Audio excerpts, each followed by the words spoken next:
stesen Ulaanbaatar. Dari sini boleh naik train masuk ke Rusia. Okey, jom tu stesen Ulaanbaatar ni. Supaya next time korang sampai nanti korang tak pening-pening. Untuk pengetahuan korang, local time kat Ulaanbaatar ni sama je dengan Malaysia. Tak ada time difference. Jom ikut aku masuk dalam.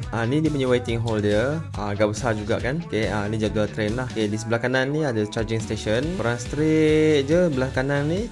Belok kanan, toilet. Terus keluar, belakang ni dah sampai platform dah. Kat sini lah nanti train akan sampai. Sambil borak-borak, train dah sampai. Biasa train akan sampai dalam 30 hingga 40 minit sebelum departure. Yang ni train yang kita akan naik sampai ke Russia. Yang ni loko dia. Okey, bila korang perasan, train ni agak tinggi. Ada lebih kurang dalam 3-4 anak tangga. Jadi kalau siapa yang bawa lagi yang berat-berat 20 kilo, 20 lebih kilo tu kan, dia agak berat sikit lah nak bawa naik ke atas. So disarankan untuk bawa backpack. Info time. Loko ni dimiliki Mongolian Railway. Nanti akan ada border control di Sukabata. Di situ nanti korang akan dapat satu kertas immigration dari pihak Russia. Kertas immigration yang korang dapat kat border tu jangan hilang, okey? Di Sukabata ni juga akan berlaku pertukaran lokomotif. Loko Mongolia ni dia pakai diesel. Loko Russia pula pakai elektrik. By the way, perjalanan dari Ulaanbaatar ke Irkutsk ni akan ambil masa lebih kurang 24 jam dan akan sampai ke Irkutsk dalam pukul 10.15 pagi waktu Moscow local time.